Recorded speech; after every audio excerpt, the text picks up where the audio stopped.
صحبت اللہ والوں کی، صحبت اللہ والوں کی، اللہ سے ملوا جا۔ السلام علیکم ورحمۃ اللہ وبرکاتہ۔ بسم اللہ الرحمن الرحیم۔ محترم ناظرین، ضروری مسائل کا سلسلہ الحمدللہ جاری ہے۔ مفسدات نماز کا تذکرہ چل رہا ہے۔ 4 مسائل کا تذکرہ کرنا ہے۔ پہلا مسئلہ، حدث کے شک میں مسجد سے یا صفوں سے باہر نکل جانا نمازی کا کیسا ہے؟ یعنی کہ ایک آدمی نماز پڑھ رہا تھا، نماز کے درمیان میں اس کو شک ہو گیا، خیال آیا کہ بھئی میرا وضو ٹوٹ چکا ہے۔ اب وضو ٹوٹ چکا ہے، اس خیال سے وہ آدمی وضو کرنے کے لیے صفوں سے یا مسجد سے نکل جانا، تو یہ جو ہے مسئلہ ہے کہ وضو ٹوٹنے کے خیال سے نمازی کا اپنی نماز سے مسجد یا مسجد کی صفوں سے باہر نکل جانا کیسا ہے؟ تو یہاں بتایا جا رہا ہے کہ اگر آدمی مسجد کے اندر صفوں میں نماز پڑھ رہا ہے، اصل جو مسجد ہوتی ہے اس مسجد میں صفوں میں نماز پڑھ رہا تھا، خیال آ گیا، اس خیال سے نکل چکا۔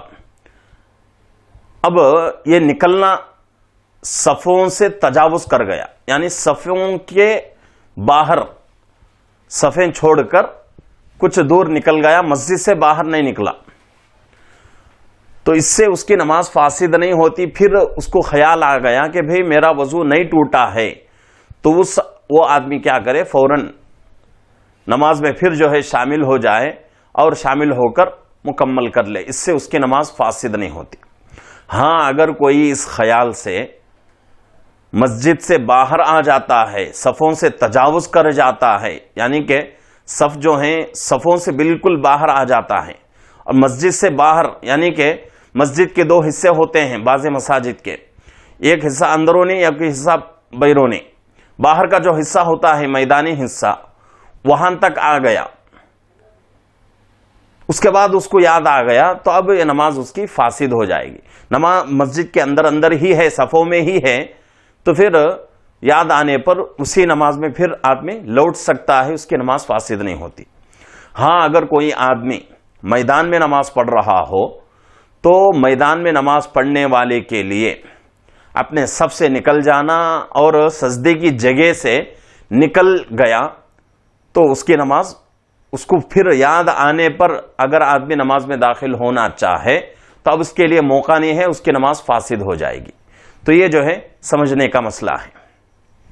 اگر مسجد کے اندر نماز پڑھ رہا ہے، وضو ٹوٹنے کے خیال سے باہر آ گیا، یعنی کہ باہر کا مطلب مسجد سے باہر نہیں آیا، ابھی مسجد کے اندر ہی ہے، 1-2 صف پار ہو کے آ گیا، ایک دم خیال آ گیا کہ بھئی میرا وضو نہیں ٹوٹا، پھر واپس اسی جو ہے نماز میں شامل ہو سکتا ہے، اس سے اس کی نماز فاسد نہیں ہوتی۔ ہاں، اگر کوئی آدمی مسجد کی جو 4 دیواری ہوتی ہے، صف ہوتے ہیں، ان سے تجاوز کر کے باہر آ جاتا ہے، تو اس کے بعد یاد آنے پر نماز کی طرف لوٹ گیا تو اس کی نماز اب قبول نہیں ہوتی، اس کی نماز فاسد ہو جائے گی۔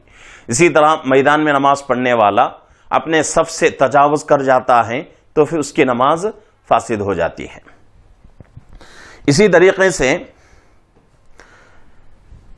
کوئی آدمی نماز پڑھ رہا تھا، دوسرا مسئلہ، نماز پڑھتے ہوئے اس کو یاد آیا کہ بھئی نماز میں نے بے وضو ہونے کی حالت میں شروع کی، اس خیال سے میرا تو وضو نہیں تھا، وضو کے بغیر میں نے نماز شروع کی، میری نماز اب قبول نہیں ہوتی، چلو وضو کر کے آ جاتا ہوں، اس خیال سے نکلتا ہے۔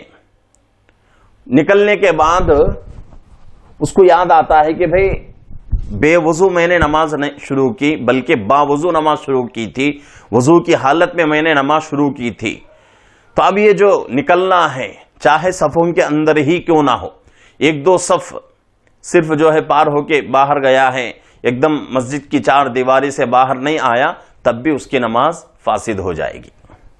تو دونوں مسئلوں میں فرق ہے۔ اسی طریقے سے امام کے علاوہ دوسرے شخص کو لقمہ دینا. ایک آدمی ایک امام کے پیچھے نماز پڑھ رہا ہے، اگر نماز پڑھتے ہوئے کسی دوسرے نمازی کو، دوسرے امام کو، دوسرے آدمی کو لقمہ دینا چاہے تو لقمہ آدمی نہیں دے سکتا. اگر لقمہ دینا ہے تو صرف اپنے امام کی اگر کچھ غلطی ہو جائے نماز میں تو اس امام کو لقمہ دے سکتا ہے. اپنے امام کے علاوہ کسی دوسرے کو لقمہ نہیں دے سکتا. اگر دے دیا تو اس کی نماز فاسد ہو جائے گی. اسی طریقے سے چوتھا مسئلہ، امام غیر مقتدی کا لقمہ قبول کر لیتا ہے، یعنی کہ وہ آدمی ابھی نماز میں شامل نہیں ہوا، وہ آدمی آ کر امام کو لقمہ دیتا ہے اور امام اس لقمے کو قبول کر کے چلتا ہے اور اس لقمے کو لے لیتا ہے، تو پھر دونوں کی یعنی کہ امام کی بھی نماز فاسد ہو جائے گی اور مقتدیوں کی بھی نماز فاسد ہو جائے گی. تو دونوں مسئلے جو ہے تھوڑا سا فرق ہے دونوں مسئلوں میں. مقتدی کا اپنے امام کو چھوڑ کر کسی دوسرے آدمی کو لقمہ دینے سے اس کی خود کی نماز فاسد ہو جائے گی.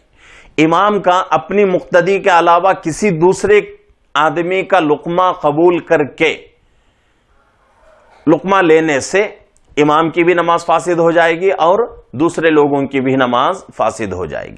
تو یہ جو ہے 4 مسائل جن کا میں نے آپ حضرات کے سامنے تذکرہ کیا ہے.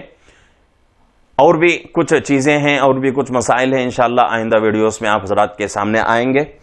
تو آپ حضرات سے، ناظرین سے گزارش ہے کہ ہمارے چینل کے ساتھ جڑے رہیں، اس سے آپ کا انشاءاللہ بہت فائدہ ہوگا اور مسائل بہت حد تک آپ کے جو ہے مسائل حل ہو سکتے ہیں. تو اس لیے ہر ساتھی سے اور تمام ناظرین سے میری گزارش ہے کہ بھئی ہمارے چینل کے ساتھ جڑے رہیں اور جو بھی مسائل بیان ہو رہے ہیں ان کو اپنی زندگی میں عملی جامہ پہنانے کی کوشش کرے، اس کے مطابق اپنی نمازوں کو، اپنی عبادتوں کو کرنے کی کوشش کریں. اللہ رب العزت سے دعا ہے کہ اللہ رب العزت ہم تمام کو ان تمام مسائل کے ذریعے سے اپنی عبادتوں کو مکمل کرنے کی توفیق عطا فرمائے. السلام علیکم ورحمۃ اللہ وبرکاتہ.